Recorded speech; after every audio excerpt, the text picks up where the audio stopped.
Hello YouTube, bienvenue ou re-bienvenue sur ma chaîne Nesty Books and Coffee. Aujourd'hui on se retrouve pour un update lecture. Vous êtes prêts? Je vous retrouve donc pour mon update lecture des livres que j'ai lus durant le Romantasy Challenge mais qui n'entraient pas dans le cadre du challenge, donc qui n'étaient pas de la Romantasy.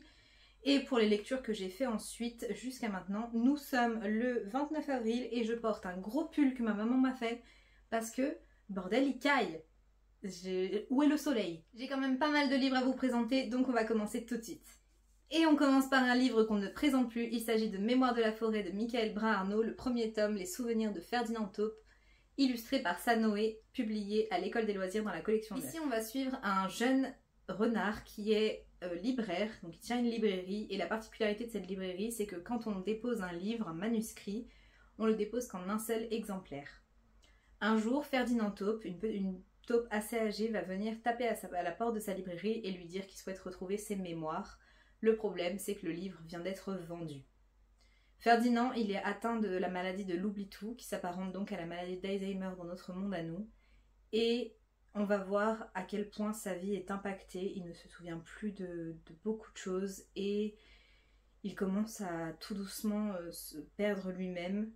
Et j'ai trouvé que c'était un livre qui était écrit avec beaucoup de bienveillance. Michael Brun-Arnault a travaillé dans le milieu médical avec des personnes atteintes d'Alzheimer par exemple. Et on sent qu'il maîtrise son sujet. Il n'a pas voulu en faire un livre tire-larme. Et pour autant, il n'a pas voulu nier la réalité. Et j'ai trouvé que c'était vraiment très bien présenté. On voit par moments que Ferdinand, il ne sait plus qui sont ses amis, avec qui il est parti en voyage. Parce qu'ils vont partir pour une grande quête et ça complique beaucoup de choses. Et en même temps, on voit que il reste profondément lui-même. Et ouais, c'était très émouvant. Je le recommande aux adultes comme aux enfants. Je pense que pour les enfants, ça peut être un très bon moyen d'expliquer la maladie d'Alzheimer. Et pour les adultes, c'est juste un bonbon, c'est une douceur, c'est beau, ça fait du bien en fait. Donc foncez si vous ne l'avez pas encore découvert. Moi j'ai juste hâte de découvrir les autres livres de Michael Brun-Arnault dans cette saga. Toujours chez l'école des loisirs, je vous présente L'âge des possibles de Marie Chartres, ici publié dans la collection Medium Plus, donc plutôt Young Adult. Ici on est sur un livre où on va suivre trois personnages. On va tout d'abord suivre Temple, qui est une adolescente qui doit aller à Chicago pour voir un spectacle d'une artiste qu'elle adore. Elle doit rejoindre sa sœur à Chicago, mais elle est terrifiée par l'idée de quitter son village. Elle est pleine d'anxiété, elle est très paniquée à l'idée de se retrouver dans une grande ville, dans un milieu qu'elle connaît pas. Et c'est une adolescente qui est pas... C'est pas simple pour elle de faire des expériences, de découvrir des nouvelles choses. Et à côté, on va suivre Sol et Rachel, qui sont deux personnes qui sont issues de la communauté Amish. Et ils vont faire ce qu'on appelle leur Rumspringa. C'est-à-dire que pendant un temps, ils vont pouvoir sortir de la communauté Amish et découvrir comment le reste du monde fonctionne. Et ainsi, ils sauront à quoi ils renoncent ou à quoi ils sauront ce qu'ils laissent derrière eux en décidant de rejoindre définitivement la communauté Amish. Sol et Rachel, ils sont très amoureux et ils vont rencontrer Temple à Chicago et ils vont tous les trois découvrir beaucoup de choses. Temple va découvrir tout ce qui sort de son quotidien, dans le sens où elle connaît pas du tout la ville et elle n'a pas l'habitude et ça se sent. Et Sol et Rachel, eux, vont découvrir beaucoup de choses, comme des enfants en fait, un peu. Donc ils vont découvrir les vêtements colorés, ils vont découvrir le bruit du métro, ils vont découvrir vraiment la ville, l'électricité, enfin des choses qui peuvent paraître assez banales, mais quand on connaît pas finalement, c'est assez impressionnant. Et j'ai trouvé que c'était un livre vraiment très touchant, très bien écrit, assez... C'était un livre avec plein de justesse. Marie Chartres, elle ne porte pas de jugement sur ses personnages. Elle est très bienveillante et... Ouais, c'était une très belle découverte et pourtant c'est très court, mais on en apprend assez. Les personnages, ils sont plutôt très attachants. J'ai adoré Rachel, qui est un personnage totalement solaire. Et j'en ai fait une chronique sur Instagram et dedans j'ai dit que le seul bémol c'était la fin. Et là ça fait un petit moment maintenant que je l'ai lu et en fait je me rends compte que la fin était parfaite. Et ouais, si vous le connaissez pas, je vous le recommande grandement. J'ai ensuite lu One Last Stop de Casey McQuiston, publié chez Lumen. C'est l'autrice de I Kiss Shara Wheeler et My Dear Fucking Prince, donc j'en ai lu qu'un seul des deux, j'ai lu My Dear Fucking Prince. Ici, on va suivre deux personnages féminins. Une première qui vit sa vie universitaire à New York sans jamais s'attacher à personne. Elle veut pas, et on comprend pourquoi dans le livre. Elle va rentrer dans une colocation où tous les personnages sont assez... Enfin, ses colocataires sont assez éclectiques, assez barrés, et c'était plutôt cool. Et elle va rencontrer Jane dans une... donc elle s'appelle Auguste. Et elle va rencontrer Jane dans le métro. Et ça va être un coup de foudre pour elle. Jane, c'est tout ce qu'elle souhaiterait avoir. Enfin, comment dire, c'est vraiment une fille qui l'a fait rêver, qui fait tomber les barrières qu'elle a mises autour d'elle. Et elle va découvrir que Jane, en fait, est coincée dans le métro. Et qu'on ne comprend pas pourquoi, mais elle est là depuis très très très longtemps. Et elle n'est pas de cette époque. Et elle est dans une boucle temporelle. Et Auguste va tout faire pour essayer de comprendre qui est Jane et comment elle s'est retrouvée là, et une romance va naître entre elles. C'était une très très bonne lecture, pas autant que My Dear Fucking Prince à mes yeux. J'ai trouvé que là il y avait quelques lenteurs et quelques moments où je me disais bon, allez s'il vous plaît faites en sorte que ça change un peu. Mais sinon j'ai trouvé que c'était plutôt mignon, plutôt original aussi comme concept. J'ai bien cru en la romance, y a pas de souci. Les personnages, surtout les personnages secondaires, en fait, je les ai adorés. Les colocs de Auguste, ils sont juste exceptionnels. Les collègues de travail aussi, parce qu'elle travaille dans une crêperie. C'est une crêperie, je crois. Et ouais, c'était assez rafraîchissant, plutôt sympa. Un petit peu long selon moi, mais sinon, si ça vous tente, n'hésitez pas. Dans un de mes précédentes lectures, je vous ai parlé de La vie devant soi de Romain Gary et j'ai lu La promesse de l'aube du même auteur ce mois-ci et je crois que c'est en train de devenir un de mes auteurs favoris parce qu'il a une façon d'écrire qui est juste incroyable. Ici on va suivre donc Romain Gary lui-même qui raconte les années qui ont précédé. Alors il raconte sa jeunesse jusqu'à l'après-guerre, la guerre de 39-45 pardon. Donc la Seconde Guerre mondiale. Et ici, c'est un roman qui parle surtout de la relation entre un fils et sa mère qui l'aime à la folie. Mais quand je vous dis à la folie, c'est assez impressionnant. C'est vraiment une mère qui fait tout pour son fils, mais qui se plie en mille pour son fils. C'est tout ce qu'elle a.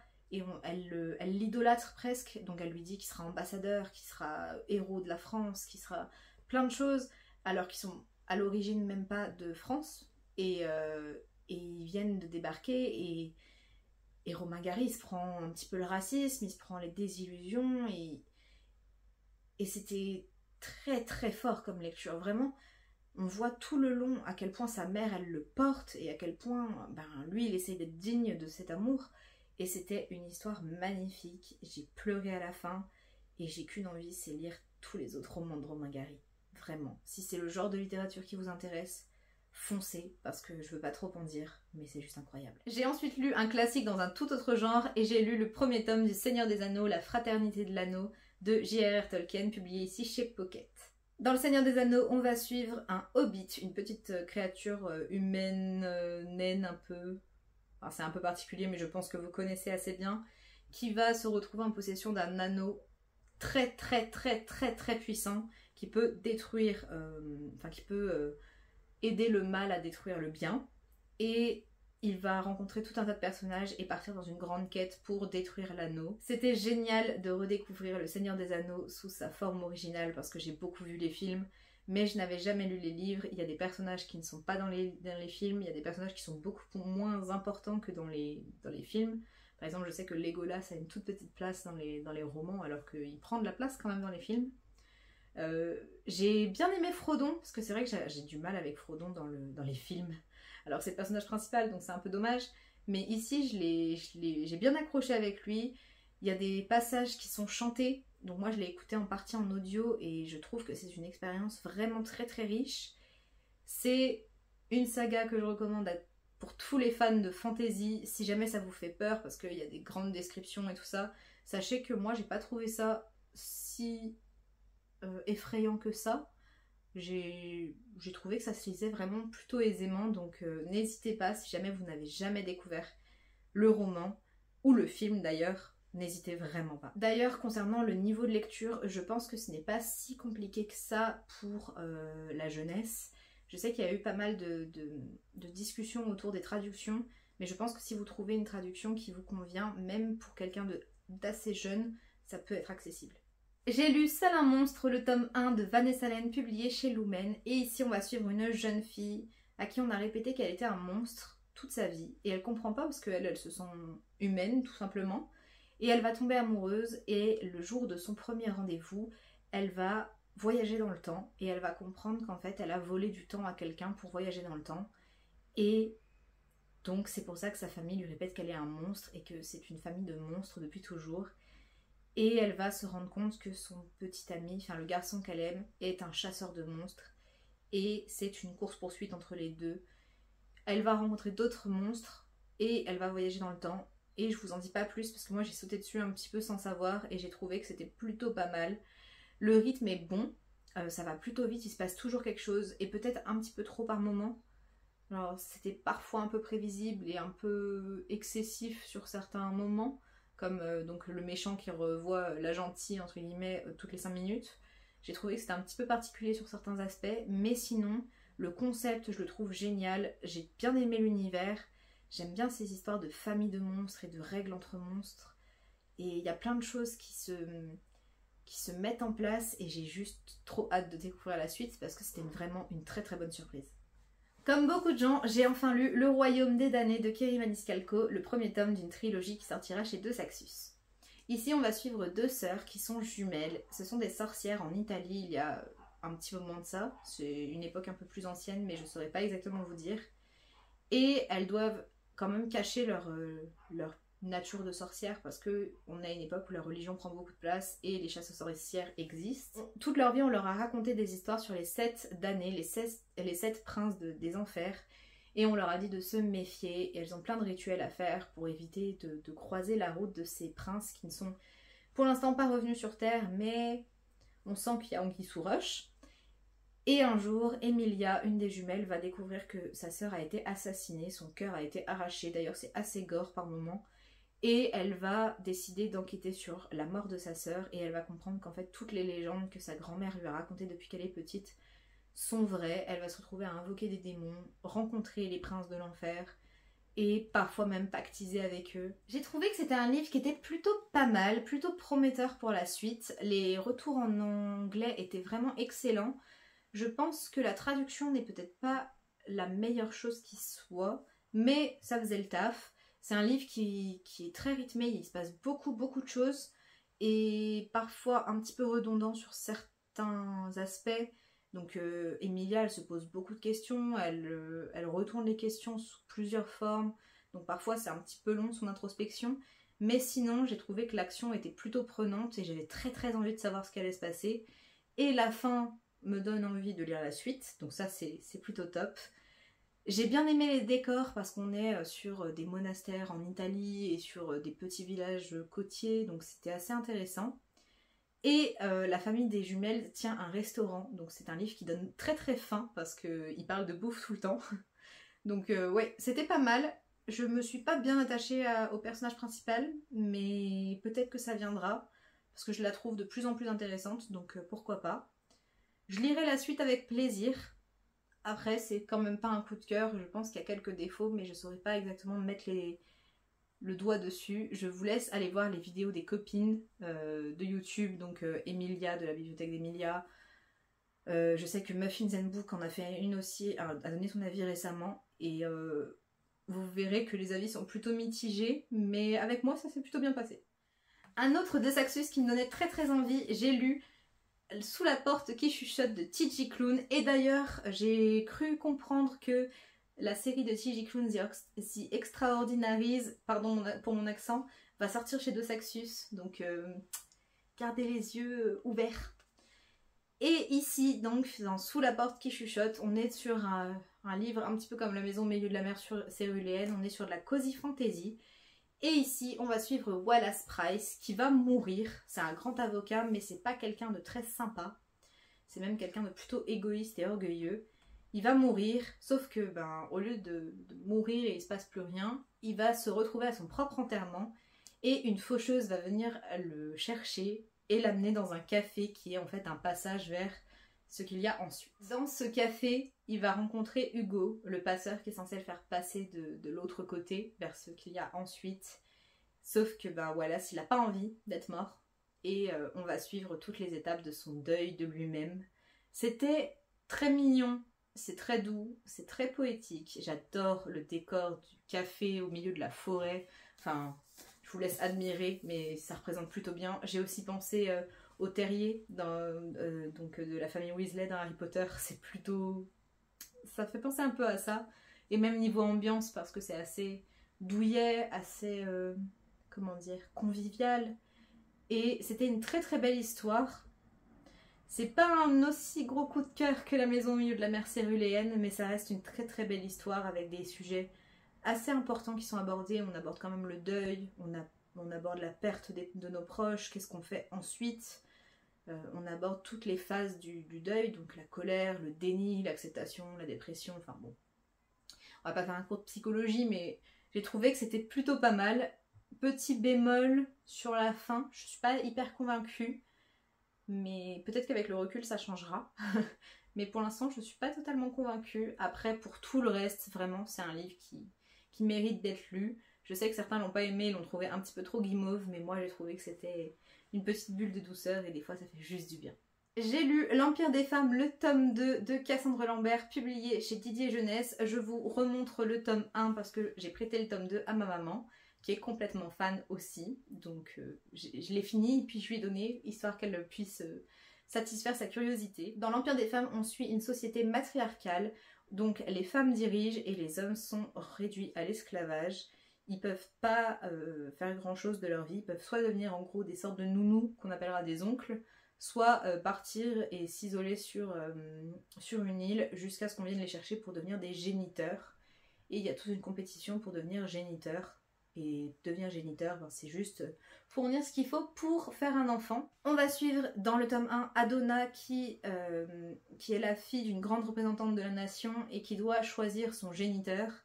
Et on va suivre, j'ai perdu son prénom, Helios qui lui s'est échappé de l'île pour participer au concours pour devenir géniteur, sauf que lui il a des ambitions bien plus hautes, c'est-à-dire renverser un petit peu ce système qui les met beaucoup trop de côté. Et je ne vais pas vous en dire plus parce que je ne savais pas grand chose de ce livre quand je l'ai lu, c'était un cadeau et j'avais adoré et la fin du tome 1 donnait très envie de lire la suite, donc j'ai lu la suite et je ne suis absolument pas déçue. Sans vous dire le résumé du tome 2 parce que c'était un gros spoil, je peux vous dire que l'écriture de Cassandre Lambert, elle est super fluide, super addictive, elle a eu une idée plutôt originale et franchement bien exécutée. Et elle a réussi à mener son idée jusqu'au bout. Et vraiment, je ne suis absolument pas déçue. C'est une duologie coup de cœur. C'est vraiment une lecture que je recommande fortement. Parce que c'est une lecture qui dénonce la société matriarcale. Et donc qui dénonce notre société patriarcale de façon vraiment très intelligente. Et vraiment, je vous le recommande à fond. Et je pense que c'est un livre qui peut être apprécié par le plus grand nombre. Le dernier livre de cette update lecture, il s'agit de Elisa et ses monstres de Francesca Zappia, publié chez Robert Laffont dans la collection R. J'ai enfin lu ce livre alors que j'ai lu le premier de l'autrice. Je t'ai rêvé dans la même collection il y a longtemps et ça avait été un vrai coup de cœur. Et celui-là m'intriguait beaucoup. Dans cette histoire, on va suivre Elisa. Elisa, elle a un blog, elle a une communauté qui se rassemble autour d'une BD qu'elle dessine et qui s'appelle La Mer Infernale, j'avais oublié le titre, et personne ne sait que c'est elle à l'origine qui dessine cette BD, mais c'est une BD qui a vraiment énormément de succès. Elle gagne beaucoup d'argent grâce à cette BD, aux produits dérivés. Il se passe beaucoup de choses, ses fans l'attendent chaque semaine pour avoir une planche de la BD et elle est vraiment ultra célèbre sur internet. Et à l'opposé de ce qu'elle est sur internet, Elisa dans la vie de tous les jours, c'est une fille qui essaye de se rendre invisible. Personne ne lui parle au collège, au lycée plutôt, au lycée. Personne ne lui parle, tout le monde, elle est même légèrement harcelée quand même.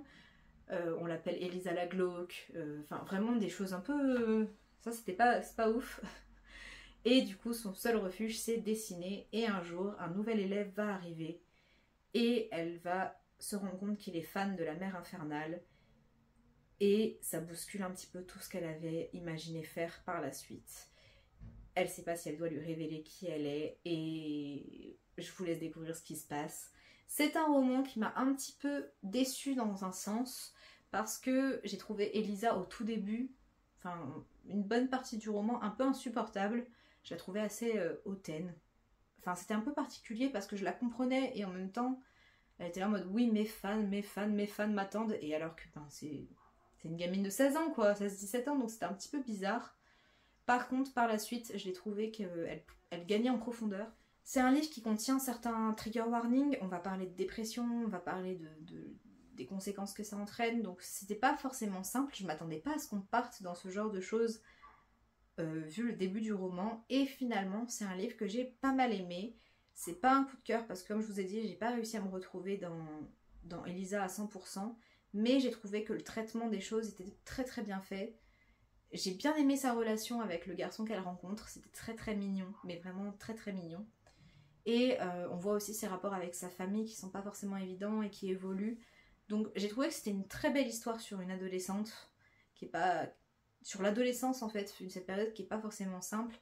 Et j'ai trouvé que Francesca Sabia s'en sortait plutôt bien et réussissait à retranscrire tout ça de façon plutôt simple et de façon plutôt juste. C'est un livre qui date un petit peu, mais c'est le genre de livre où les adolescents ont des problèmes qu'on croise toujours aujourd'hui. Trouver sa place, savoir qui on est vraiment. C'est des questions universelles, c'est des questions qui perdurent et pour ça le livre est quand même assez moderne, entre guillemets. Et voilà YouTube, c'en est tout pour cette vidéo, j'espère qu'elle vous aura plu. Si c'est le cas, n'hésitez pas à la liker et à vous abonner. Le nombre d'abonnés augmente petit à petit et je trouve ça incroyable. Je vous remercie énormément de me suivre. Vraiment, vous ne savez pas à quel point ça me touche. Si jamais vous avez envie de me laisser un petit commentaire mais que vous ne savez pas quoi mettre, on va mettre un crâne ou un serpent. Voilà, parce que c'est le premier livre que j'ai attrapé et il y a un crâne et un serpent. Voilà. En tout cas, moi je vous dis à très bientôt. D'ici là, prenez soin de vous. Bye!